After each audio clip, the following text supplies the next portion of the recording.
Si tu as cliqué sur cette vidéo, c'est sûrement que tu te demandes comment créer un feed Instagram harmonieux. Tu te demandes comment t'y prendre, quelle est la première étape à mettre en place, quel type de feed choisir ou encore comment réaliser des retouches qui sont harmonieuses. Si c'est le cas, laisse-moi dire que tu es au bon endroit. Mais avant, j'aimerais te parler de la dernière vidéo que j'ai publiée qui s'affiche juste ici. C'est une vidéo dans laquelle je t'expliquais pourquoi créer un feed Instagram harmonieux, c'est crucial aujourd'hui. Donc on parle du feed Instagram, donc ce que c'est concrètement, et surtout comment ça va te permettre de propulser tes résultats. Donc pour accéder à la vidéo, je te la mets juste en dessous dans la description ou en fiche juste ici. Maintenant, laisse-moi te montrer les 4 étapes qui vont te permettre de créer un feed Instagram qui va te rendre remarquable, qui va te permettre de différencier de la concurrence, qui va te permettre surtout d'attirer beaucoup plus l'attention sur Instagram. La première de ces étapes, c'est l'une des plus importantes, c'est de bien choisir son type de feed. Un type de feed, c'est tout simplement la base sur laquelle tu vas organiser tes photos et l'ensemble de ton feed Instagram. Il en existe énormément, dont 3 qui sont très connus et dont j'aimerais justement te parler dans cette vidéo. Le premier type de feed, c'est ce que j'appelle le A-B. Pour ça, il suffit juste que tu sélectionnes 2 types de photos. Par exemple, les photos de toi et une citation, un texte ou une illustration. Et le but justement, c'est d'alterner entre les 2 types de photos. Une photo de toi, une citation. Une photo de toi, une citation. Je te mets un exemple juste ici du rendu final. L'avantage avec ce feed, c'est premièrement que c'est extrêmement simple à mettre en place. T'as pas besoin de te prendre la tête.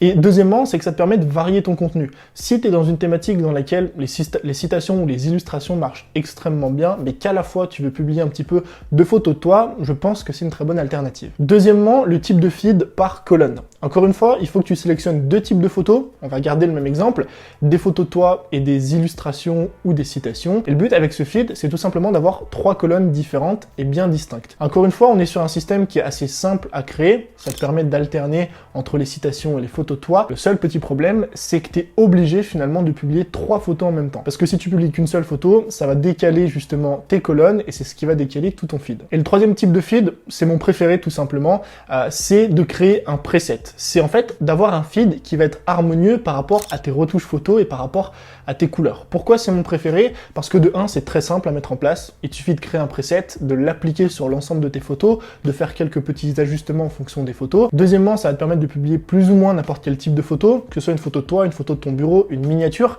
Il te suffit juste d'appliquer le preset.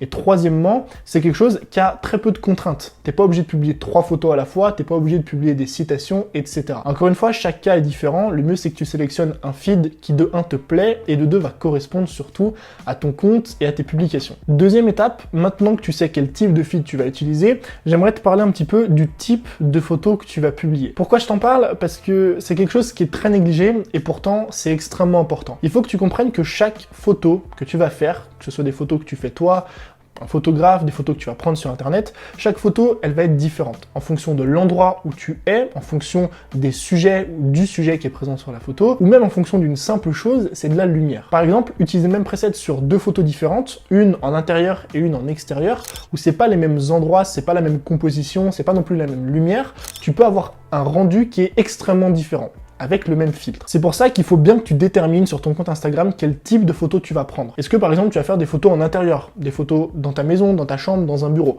Est-ce que tu vas faire des photos de ville par exemple, des photos de rue, des photos de bâtiments? Ou est-ce qu'au contraire tu vas faire des photos de paysage? Est-ce que tu vas faire des photos de forêt, de plage, de mer, des photos à la montagne? Définir le type de photo que tu vas faire, c'est extrêmement important pour réussir à être constant sur ton feed Instagram. Plus tu vas te tenir à un type de photo précis, plus tu vas pouvoir garder une constante finalement en matière de retouche et encore une fois, avoir un feed Instagram qui est vraiment harmonieux et cohérent. Troisième étape, créer une ambiance. Choisir et créer son ambiance. L'ambiance, c'est ce qui va finalement caractériser tes retouches, ton feed et ton compte Instagram. C'est à ce moment-là qu'on va se dire, ok, cette photo, c'est Tony qui l'a publiée parce que je reconnais son style, je reconnais ses retouches, je sais qu'habituellement, son contenu ressemble à ça, son contenu est plus ou moins sombre, minimaliste. Finalement, c'est à partir de cette troisième étape que tu vas enfin être reconnaissable et que tu vas enfin avoir ta propre signature. Alors évidemment, il existe plein de thèmes qui vont créer eux-mêmes plein d'ambiances. Moi, je vais t'en parler de 5. Le premier thème, la première ambiance, c'est un thème, une ambiance minimaliste. Ce que j'entends par minimaliste, c'est des photos qui sont très sobres, très épurées, sans forcément beaucoup de couleurs. Il y a du blanc, du gris, un peu de marron, mais en général, c'est pas non plus ultra saturé. Il n'y a pas énormément d'objets ou de choses présentes sur la photo. Ça, par exemple, ce thème et cette ambiance, c'est idéal pour les personnes qui veulent faire des photos en intérieur, qui veulent faire des photos, par exemple, de matériel ou de bureau. Deuxième thème, deuxième ambiance, c'est très simple, c'est le noir ou blanc. Le thème noir et blanc, c'est pas quelque chose qui va évidemment aller dans toutes les thématiques. Ça va surtout marcher pour ce qui est photographie par exemple, mais c'est un thème que je trouve assez intéressant. Pourquoi? Parce qu'il est intemporel. Et les photos en noir et blanc, je ne saurais pas t'expliquer pourquoi, mais ça garde quand même un charme qui est assez naturel. Troisième thème et troisième ambiance, c'est les retouches Color Splash. Alors, ces retouches, c'est un petit peu particulier parce que le but, c'est d'avoir une photo sur laquelle il n'y a pas trop de couleurs. Tu as une base qui est plus ou moins noire et blanche, très désaturée, mais tu vas relever en fait 1 à 2 couleurs sur la photo. Par exemple, tu prends la photo d'une personne qui porte une jaquette, qui porte un manteau jaune, orange, peu importe. Tu vas désaturer l'ensemble de la photo et tu vas relever finalement le jaune ou le orange présent sur une seule partie de l'image. Le but en fait c'est d'avoir 1 à 2 couleurs uniques qui ressortent vraiment sur chacune des photos et ça c'est quelque chose de très harmonieux je trouve quand c'est intégré dans un feed Instagram. Quatrième thème, c'est un thème que j'affectionne particulièrement, c'est quelque chose qu'on va pouvoir appeler une ambiance flat. Une ambiance flat, c'est une ambiance qui est plate. Ce que j'entends par là, c'est une ambiance de photos, en fait des retouches photos qui sont essentiellement désaturées. Ça veut dire qu'il n'y a pas énormément de couleurs qui sont présentes sur la photo. Les couleurs sont présentes, mais elles sont pas très flash, elles sont pas très punchy. Par exemple, ça, c'est une photo qui est très saturée, ça, c'est une photo qui est légèrement désaturée. Et je trouve que le fait d'avoir des retouches flat, ça installe une certaine ambiance assez cosy, quelque chose d'assez minimaliste. Moi, c'est quelque chose que j'aime beaucoup, c'est pour ça que je t'en parle. Après, c'est sûr que c'est pas toujours l'avis de tout le monde. Dans tous les cas, quand tu vas choisir un thème pour ton compte Instagram, il faut que ce thème te plaise d'abord à toi et que tu te sentes à l'aise avec ces retouches. Cinquième thème, c'est un thème qui est très connu, qui marche assez bien sur tout l'été, c'est ce qu'on appelle des retouches vintage. Les retouches vintage, en fait, c'est des retouches qui vont être essentiellement jaunes, orangées, assez chaude sur l'ensemble finalement du feed Instagram. Pourquoi je dis que ça marche extrêmement bien? Parce que en général l'été, on adore voir du jaune, on adore voir du orange, on adore voir quelque chose de coloré et pas forcément quelque chose de très sombre. C'est pour ça par exemple que le flat marche très bien l'automne, l'hiver et le vintage, ça marche très bien le printemps et l'été. Évidemment, c'était que 5 exemples d'ambiance que tu pouvais faire avec tes retouches Instagram. Il en existe énormément, mais c'était pour te donner surtout une idée. Maintenant, la quatrième, dernière étape, et sans doute la plus importante pour créer un feed Instagram harmonieux, c'est d'apprendre à bien s'organiser. Alors, ça peut paraître comme étant l'étape la plus simple, tu te dis, il suffit juste de s'organiser. Au contraire, c'est sans doute la plus compliquée, mais c'est celle qui va t'apporter le plus de résultats,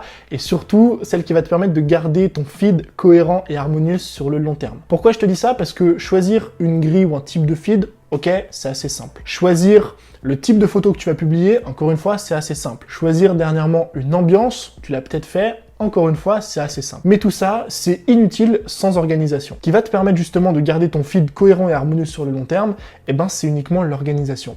Et ce que j'entends par l'organisation, c'est notamment 3 choses. Premièrement, se créer un stock photo.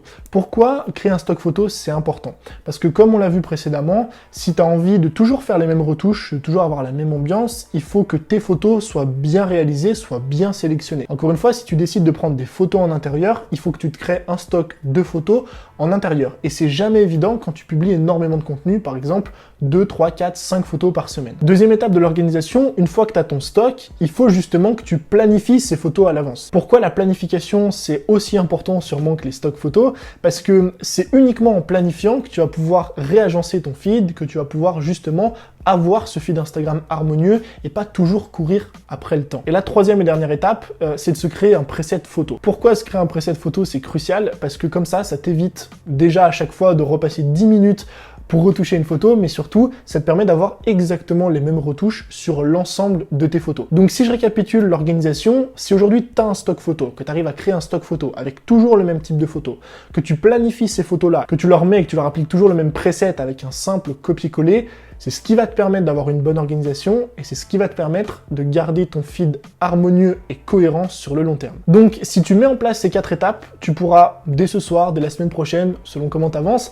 créer un feed Instagram harmonieux, cohérent, qui va te permettre de te démarquer de la concurrence, qui va te permettre d'être remarquable sur Instagram, d'attirer l'attention pour, finalement, améliorer et optimiser tes résultats. Dans la prochaine vidéo, je t'expliquerai justement comment, de A à Z, techniquement, faire pour trouver ta patte, trouver ton ambiance, créer le feed Instagram parfait qui te correspond pour pouvoir justement avoir quelque chose d'harmonieux sur le long terme. Donc pour être sûr de ne pas rater la vidéo, n'oublie pas évidemment juste en dessous de t'abonner, de me laisser un commentaire si jamais tu as envie de me partager un retour sur ce contenu. En tout cas, je te remercie comme d'habitude d'être resté jusqu'à la fin.